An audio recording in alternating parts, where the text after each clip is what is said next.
அனைவருக்கும் வணக்கம். இன்றைக்கு நம்ம கேட்க போவது மேகா பாண்டிச்செல்வம் அவர்கள் எழுதிய விதி கட்டிய காதல் கதையின் 11வது அத்தியாயம்.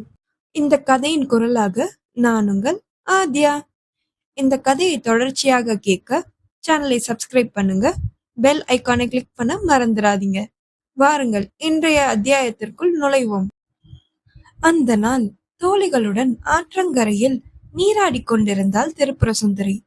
அந்த வேளையில் மரங்களின் நடுவில் மறைந்திருந்த ஒரு விஷப்பாம்பு திடீரென்று திரிபுர சுந்தரிக்கு அருகில் வந்து அவளின் தோளில் கொத்தியது. திரிபுர சுந்தரி அதை பார்த்ததும் அவசரமாக துணியை கிழித்து கட்டினாள். ஆனால் விஷம் பரவ ஆரம்பித்தது. திரிபுர சுந்தரியின் கண்கள் மங்கின, மூச்சு மெல்ல தளர்ந்தது, தோழிகள் நடுங்கினர். அதில் ஒருத்தி திரிபுர சுந்தரியின் கன்னத்தில் அடித்து, கண்களை திற, சுந்தரி, சுந்தரி என்று அழைத்தாள். அந்த சமயம் ஆற்றங்கரையில் நீராட வந்து பெண்கள் நீராடுவதைக் கண்டு திரும்பிச் சென்ற மகாதேவனுக்கும் விஷ்ணுவுக்கும் அந்த குரல் கேட்டது. அந்த குரல் கேட்டதும் அவர்கள் அங்கே வந்தனர். ஒரு கணமும் யோசிக்காமல் மகாதேவ் சுந்தரியை தன் கரங்களில் தூக்கி தன் மடி மீது வைத்து கொத்தப்பட்ட இடத்தில் வாயை வைத்து விஷத்தை உறைந்து வெளியேற்றினான். சில நொடிகளில் விஷம் அகன்றது. அவள் முகத்தை முதலில் கண்ட கணம் மகாதேவன் உள்ளம் நின்றது. அந்த அழகு, அது மனிதரா தேவதையா என்று நினைத்தான். அவள் வேறு யாரும் இல்லை, மகாகாலவர்ம ராஜ்யத்தின் இளவரசி திரிபுர சுந்தரி. அருகில் நின்றிருந்த தாமரை செல்வி விழிகளில் நன்றி மலர, நீர் யார்? இந்த நாட்டிலும் அண்டைய நாட்டிலும் உம்மை கண்டதில்லையே என கேட்டாள். மகாதேவ் தாழ்மையுடன், வணக்கம், என் பெயர் மகாதேவ். நாங்கள் ருத்ரகிரி சாம்ராஜ்யத்திலிருந்து வந்த வணிகர்கள். இந்த நாட்டின் அழகு கண்டு சில நாள் தங்க நினைத்தோம் என்றான். அந்த வேளையில் விஷ்ணுவின் கண்கள் தாமரை செல்வியின் அழகில் தொலைந்தன. சுந்தரியை வைத்தியசாலைக்கு எடுத்துச் செல்ல உதவுவீரா என தாமரை செல்வி சொன்னாள். அதற்கு, அம்மா, நீங்கள் ஆடைகளை மாற்றிக்கொண்ட பிறகு என்னை அழையுங்கள், நாங்கள் அப்பால் போய் நிற்கிறோம் என்றான் மகாதேவ். அவர்கள் ஆடைகளை மாற்றிய பிறகு மகாதேவை அழைத்தனர். பின்பு மகாதேவ் சுந்தரியை தூக்கி கொண்டு வைத்தியசாலைக்கு கொண்டு சென்றான். அங்கிருந்த வைத்தியர் தாமரை செல்வியை பார்த்ததும் எழுந்து வணங்கினார். திரிபுர சுந்தரியை கண்டு அதிர்ச்சி அடைந்து, இளவரசி தாமரை செல்வி, இளவரசி திரிபுர சுந்தரிக்கு என்ன ஆயிற்று என்று கேட்டார். அந்த வார்த்தையை கேட்டதும் மகாதேவனும் விஷ்ணுவும் ஒருவரை ஒருவர் பார்த்தனர். இவர்கள் இளவரசிகளா என்று நினைத்தார்கள். தாமரை செல்வி நடந்ததை விளக்கினாள். வைத்தியர் பயன்படுத்தியிருந்த பொடியை நுகர்ந்தார். அவர் முகத்தில் வியப்பு தென்பட்டது. முதலில் சிகிச்சை செய்தவர் யார் இளவரசி என்று வைத்தியர் கேட்டார். வெளியில் நின்றிருந்த மகாதேவனை காட்டினாள் தாமரை செல்வி. அவரை உள்ளே அலையுங்கள் இளவரசி என்று வைத்தியர் சொன்னார். தாமரை செல்வி கவலையுடன், தாத்தா, ஏதேனும் பிரச்சனையா என்று கேட்டாள். வைத்தியர் புன்னகையுடன், நம் இளவரசி அதிர்ஷ்டசாலி. இது அரிய விஷப்பாம்பு. உடனடியாக சரியான மருத்துவம் செய்யவில்லை என்றால் உயிர் காக்க இயலாது. அந்த இளைஞனின் தைரியமும் அறிவும் நம் இளவரசியை காப்பாற்றியுள்ளது என்றார் வைத்தியர். தாமரை செல்வி வெளியே சென்று, தோழரே, வைத்தியர் உம்மை அழைக்கிறார் என்றாள். மகாதேவ் தாழ்மையுடன், இளவரசியாரே, அறியாது மரியாதை காட்டவில்லை, மன்னிக்கவும் என்றான் மகாதேவ். தாமரை செல்வி மென்மையாக, நான் இந்நாட்டின் இளவரசி அல்ல, நான் பத்மநாப சுந்தர தேசத்தின் இளவரசி. நீர் காப்பாற்றியதுதான் இந்நாட்டின் இளவரசி என்றாள் தாமரை செல்வி. உள்ளே சென்றதும் மகாதேவனை வைத்தியர் கேட்டார். நீர் எங்கிருந்த இந்த அரிய மூலிகை பொடியை பெற்றீர்கள்? இந்த பொடி அரச குடும்பத்திற்கு மட்டுமே உரியது என்றார் வைத்தியர். மகாதேவ் அமைதியுடன், நாங்கள் ருத்ரகிரி சாம்ராஜ்யத்திலிருந்து வந்தோம். எங்கள் தேசம் அரிய மூலிகைக்காக புகழ் பெற்றது. அங்கே விளையும் அரிய மூலிகைகளை எடுத்து உலர்த்தி அவசரத்திற்காக வைத்திருப்போம் என்றான் மகாதேவ். வைத்தியர் குழப்பத்துடன், அப்படியா, சரி என்றார். மகாதேவ் பணிவுடன், இந்நாட்டில் எங்கு தங்கலாம் என்று கேட்டான். அதற்கு வைத்தியர், இந்த வீதியின் முடிவில் பொது மண்டபம் உண்டு. அங்கு இலவச தங்கும் இடமும் உணவும் தரப்படும். தனி இல்லம் வேண்டுமெனில் அதற்கு அருகில் வீடுகளும் உண்டு. அதற்கு கட்டணம் செலுத்த வேண்டும் என்றார் வைத்தியர்.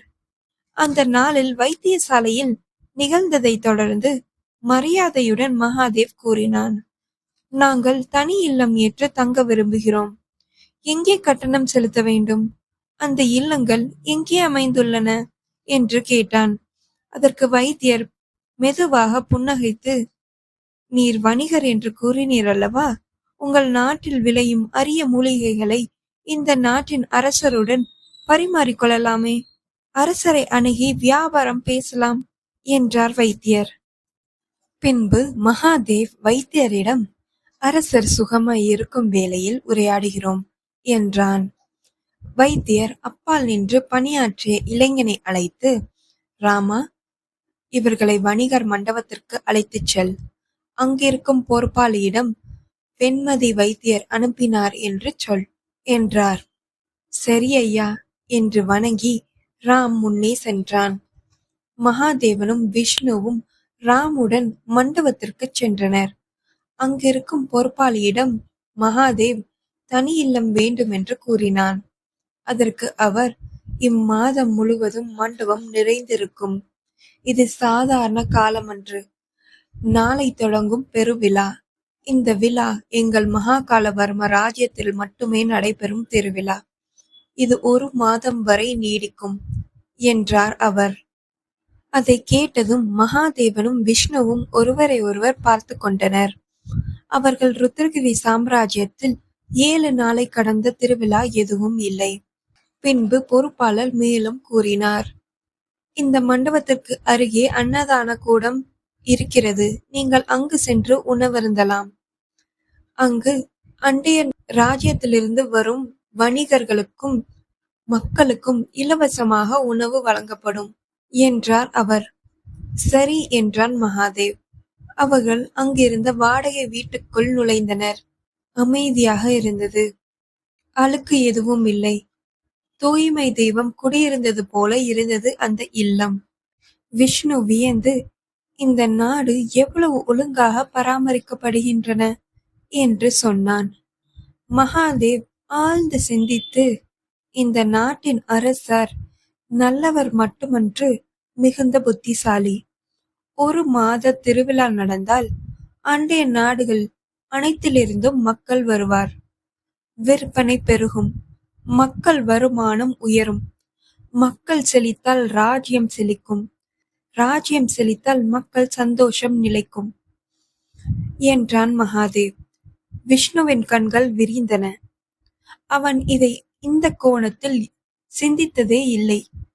மறுநாள் மகாதேவனும் விஷ்ணுவும் அன்னதானம் கூடம் சென்றனர்.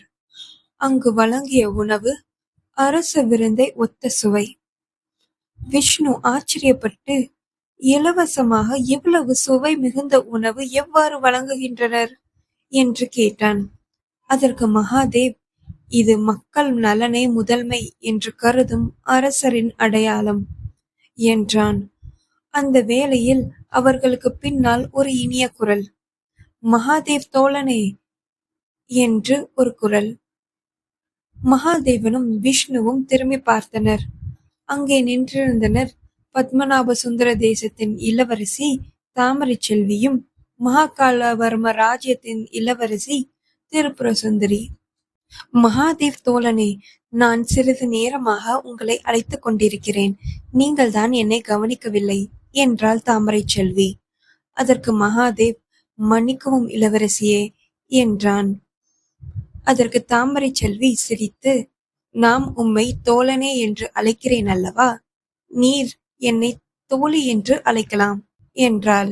அப்படியே தோழி என்றான் மகாதேவ். திரிபுர சுந்தரி மெதுவாய் முன் வந்து, என் உயிரை காப்பாற்றியது நீங்கள்தான் என்று வைத்தியர் கூறினார். அது மட்டுமின்றி என்னை கடித்த பாம்பு மிகவும் விஷமானது என்றும் கூறினார். அதற்கு மகாதேவ், இளவரசியே, நான் செய்தது கடமை மட்டுமே என்றான். அதற்கு திரிபுர சுந்தரி புன்னகைத்தாள். அந்த புன்னகை மலரின் முதல் இதழ் விரிந்தது போல இருந்தது. பின்பு திரிபுர சுந்தரி, இந்த நாள் முதல் நீர் இருவரும் எங்கள் நண்பர்கள்.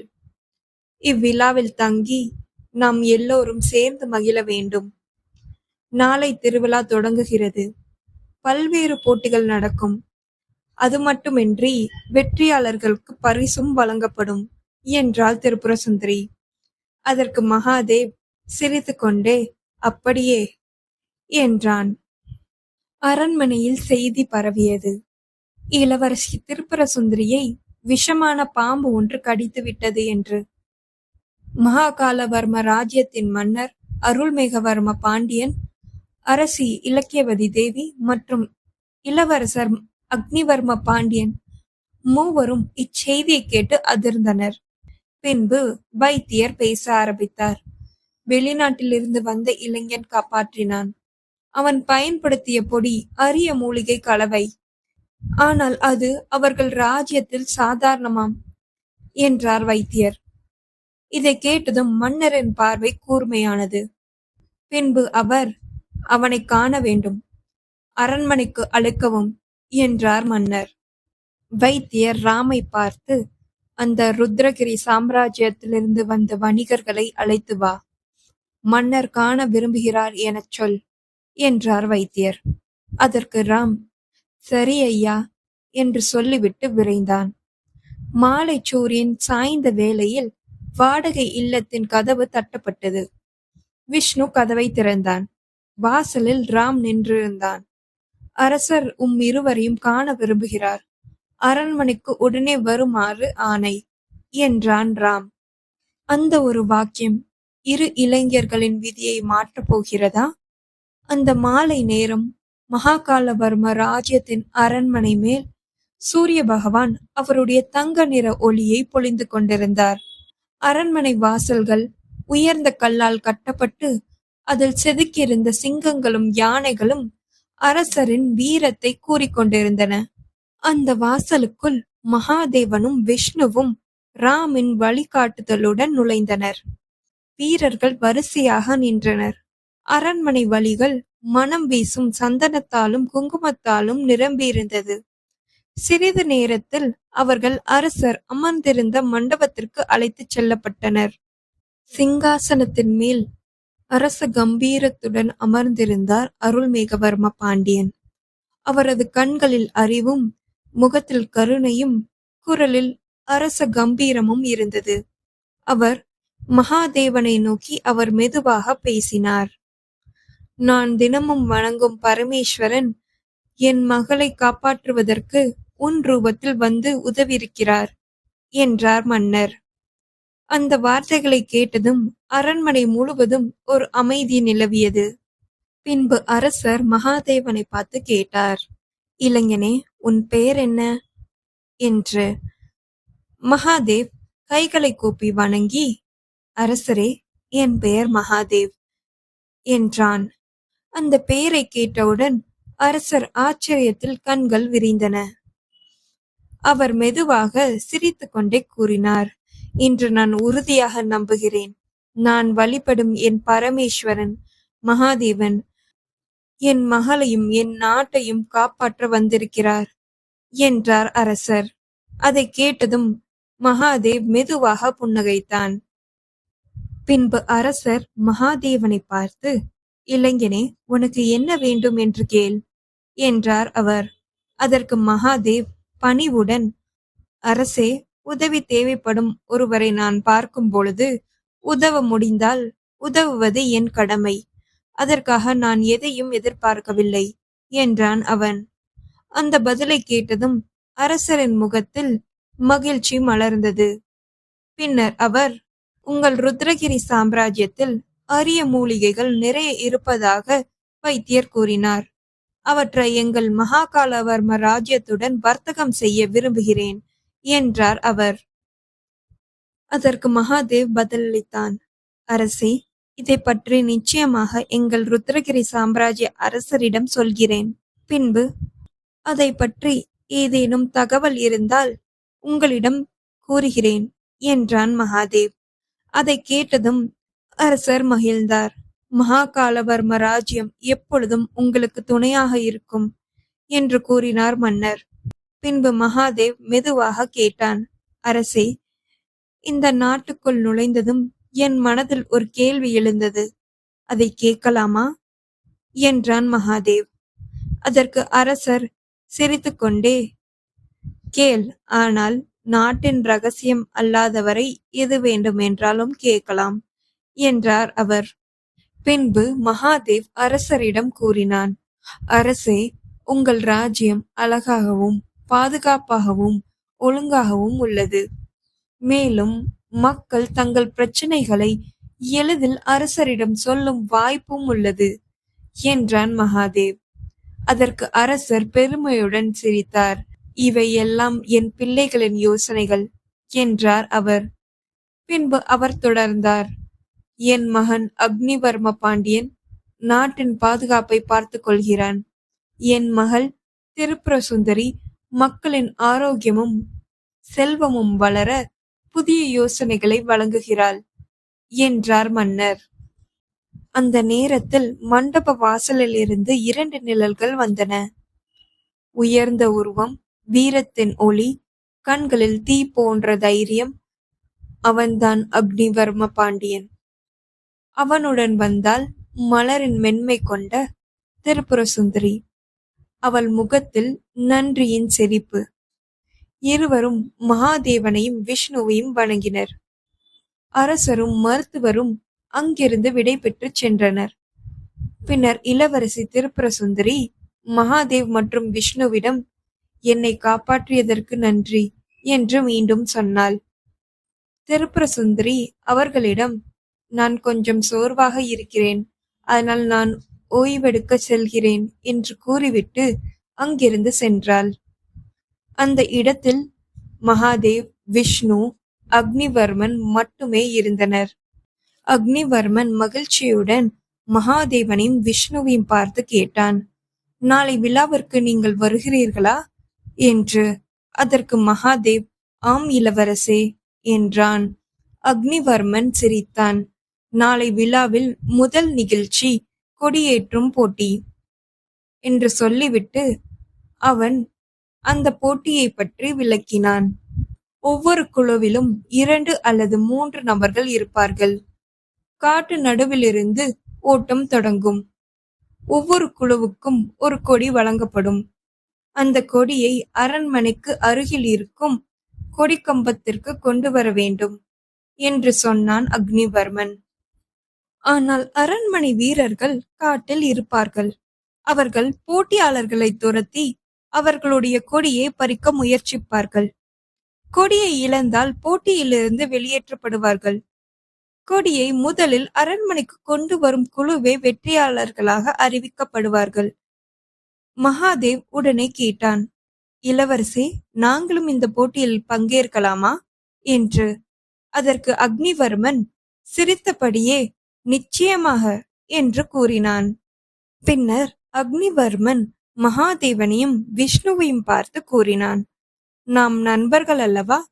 என்னை இளவரசே என்று அழைக்க வேண்டாம். அக்னிவர்மன் அல்லது அக்னி என்று அழைக்கலாம் என்றான் அக்னிவர்மன். அக்னிவர்மன் மேலும் சொன்னான், நான், நீ, விஷ்ணு, நாம் மூவரும் ஒரே அணியாக இருக்கலாம் என்று கூறினான் அக்னிவர்மன். அதற்கு மகாதேவனும் விஷ்ணுவும் ஒருவரை ஒருவர் பார்த்து சிரித்துக்கொண்டு சரி என்று கூறினார்கள். அடுத்த நாள் மகாகாலவர்ம ராஜ்யத்தின் மேல் காலை சூரியன் தனது சூடான பொற்கதிர்களை மெதுவாக பரப்பத் தொடங்கினான். அந்த ஒளியில் அரண்மனை கோபுரங்கள் தங்கம் போல மின்னின. அந்த நாளே 1 மாதம் நீளும் மகாகாலவர்ம ராஜ்யத்தின் மகத்தான திருவிழாவின் முதல் நாள். அந்த நாளின் முதல் போட்டி கொடியேற்றும் போட்டி. மகாதேவனும் விஷ்ணுவும் அன்று காலையிலே எழுந்து போட்டிக்கு தயாரானார்கள். அவர்கள் இருவரும் அரண்மனை வாசலுக்கு அருகில் போட்டிக்கான கொடிகளை வழங்கப்படும் இடத்திற்கு சென்றனர். அங்கு ஏற்கனவே இளவரசன் அக்னிவர்மன் அவர்களை எதிர்பார்த்து நின்றிருந்தான். அக்னிவர்மன் அவர்களை பார்த்து சிரித்துக் கொண்டே கூறினான், இந்த முறை கொடியுள்ள பெட்டியை நீங்கள்தான் தேர்ந்தெடுக்க வேண்டும் என்று மகாதேவனையும் விஷ்ணுவையும் பார்த்து அக்னிவர்மன் கூறினான். அப்பொழுது விஷ்ணு மகாதேவனை நோக்கி கூறினான், தேவ், நீ ஒரு பெட்டியை தேர்ந்தெடு என்று. மகாதேவ் மெதுவாக முன்னே சென்று அங்கிருந்த பல பெட்டிகளில் ஒரு பெட்டியை எடுத்தான். அதை மெதுவாக திறந்தான். அந்த கணத்தில் மகாதேவன் முகத்தில் ஒரு சிறிய புன்னகை மலர்ந்தது. ஏனென்றால் அந்த பெட்டிக்குள் இருந்த கொடியில் ஒரு திரிசூல சின்னம் பொறிக்கப்பட்டிருந்தது. தேவ், உன் பெயருக்கே பொருத்தமான சின்னத்தை தேர்ந்தெடுத்திருக்கிறாய் என்று விஷ்ணு கூறினாள். ஆனால் அந்த சின்னத்தை பார்த்தவுடன் அக்னிவர்மன் முகம் மாறியது. அக்னிவர்மன் கண்களில் ஒரு ஆச்சரியம் தோன்றியது. அக்னிவர்மனுடைய நினைவில் ஒரு பழைய சம்பவம் தோன்றியது. ஒருமுறை அக்னிவர்மனுடைய தாத்தா அவனிடம் கூறியிருந்தார், அக்னி, இந்த திரிசூல கொடி மிகவும் புனிதமானது. இந்த கொடியை சாதாரண மனிதர் எவராலும் தேர்ந்தெடுக்க முடியாது. இறைவன் சிவபெருமான் அருள் பெற்றவரே இந்த கொடியை தேர்ந்தெடுக்க முடியும். என் வாழ்நாளில் இந்த கொடியை யாரும் எடுத்ததை நான் பார்த்ததில்லை. இந்த கொடி பெரும்பாலும் நீதி, நியாயம், தர்மத்தை நிலைநாட்டும் ஒரு அரசனால் மட்டுமே இந்த கொடியை பெற முடியும் என்றார் அவர். அந்த நினைவுகளை அக்னிவர்மன் மகாதேவனுக்கும் விஷ்ணுவுக்கும் கூறினான். அதை கேட்டதும் விஷ்ணு ஒரு நொடி அதிர்ச்சி அடைந்தான். விஷ்ணுவின் மனதில் ஒரு சிந்தனை, அக்னிவர்மன் மகாதேவன் தான் ருத்ரகிரி சாம்ராஜ்யத்தின் இளவரசன் என்பதை கண்டுபிடித்து விட்டானா என்று விஷ்ணு நினைத்தான். அந்த நேரத்தில் அரண்மனை முழுவதும் ஒரு அறிவிப்பு ஒலித்தது. கொடியேற்றும் போட்டியில் பங்கேற்கும் வீரர்கள் அனைவரும் அரண்மனைக்கு முன் கூடுங்கள் என்று. அந்த அறிவிப்பை கேட்டதும் அக்னிவர்மன் தன் சிந்தனையை நிறுத்தினான். சிறிது நேரத்தில் அனைத்து போட்டியாளர்களையும் காட்டின் நடுப்பகுதிக்கு அழைத்துச் செல்லப்பட்டனர். ஒவ்வொரு அணிக்கும் ஒரு வரைபடம் வழங்கப்பட்டது. அந்த வரைபடத்தில் காட்டிலிருந்து அரண்மனைக்கு அருகில் இருக்கும் கொடிக்கம்பம் வரை செல்லும் வழி காட்டப்பட்டிருந்தது. அனைத்து அணிகளும் தங்களது குதிரைகளின் மேல் ஒரே வரிசையில் நின்றனர். ஒரு வீரன் தன் கையில் இருந்த பெரிய கொம்பை எடுத்தான். அவன் அந்த பெரிய கொம்பை பலமாக ஊதினான். அந்த ஒலி முழு காடையும் அதிர வைத்தது. அந்த ஒலியுடன் அனைத்து குதிரைகளும் மின்னல் வேகத்தில் கொடிக்கம்பம் இருக்கும் திசையில் பாய்ந்தன. மகாதேவ், விஷ்ணு, அக்னிவர்மன் மூவரும் ஒரே அணியாக காட்டின் வழியே வேகமாக பயணித்தனர். அந்த நேரத்தில் திடீரென ஒரு வித்தியாசமான சத்தம் கேட்டது. அது யாரோ அழுவது போல இருந்தது. மகாதேவ் உடனே அந்த சத்தம் வந்த திசையை நோக்கி பார்த்தான். மகாதேவ் தனது குதிரையை அந்த திசையில் திருப்பினான். அதை பார்த்ததும் அக்னிவர்மனும் விஷ்ணுவும் மகாதேவை பின்தொடர்ந்து சென்றனர். மூவரும் அந்த சத்தம் வந்த இடத்தை நோக்கி சென்றார்கள். சிறிது நேரத்தில் அவர்கள் அந்த சத்தம் எழுந்த இடத்தை அடைந்தனர். அங்கு அவர்கள் கண்களுக்கு முன்னால் ஒரு காட்சி. அந்த காட்சியை பார்த்ததும் மகாதேவ், விஷ்ணு, அக்னிவர்மன் மூவரும் அதிர்ச்சியில் உறைந்தனர். ஒரு நொடி அவர்கள் மூச்சை நிற்கும் அளவிற்கு அந்த காட்சி மர்மமாக இருந்தது. அந்த அடர்ந்த காட்டின் நடுவில் அவர்கள் நின்ற இடம் சற்று இருட்டாக இருந்தது. மகாதேவ், விஷ்ணு மற்றும் அக்னிவர்மன் முன் புதருக்குள் இருந்து அவர்களுக்கு முன்னால் 2 பிரகாசமான நட்சத்திரம் போன்ற ஒரு பொருள் தெரிந்தது. ஆனால் அவர்கள் பார்க்கும்போது அந்த 2 நட்சத்திரம் போன்ற பொருள் மறைந்து பின்னர் மீண்டும் தோன்றியது. அப்பொழுதுதான் அது ஒரு பொருள் அல்ல, புதரில் ஏதோ ஒரு உயிரினம் இருக்கிறது என்று அவர்களுக்கு தெரிந்தது. புதருக்கு பின்னால் என்ன இருக்கிறது அந்த அழுகை சத்தம் யாருடையது? ஏன் அந்த அழுகை சத்தம் எழுந்தது? அங்கு என்ன நடந்தது? அது ஒரு சாதாரண சம்பவமா? அது ஒரு சாதாரண மனிதனின் அழுகையா? அல்லது அந்த திருவிழாவின் பின் மறைந்திருக்கும் ஒரு பெரிய மர்மத்தின் தொடக்கமா? மகாதேவ் மெதுவாக ஒரு அடி முன்னே வைத்தான். அடுத்த கணம் அங்கு நடந்ததை பார்த்தால் யாரும் நம்ப முடியாத ஒன்று. இந்த மர்மத்தின் விடையை அடுத்த அத்தியாயத்தில் பார்ப்போம்.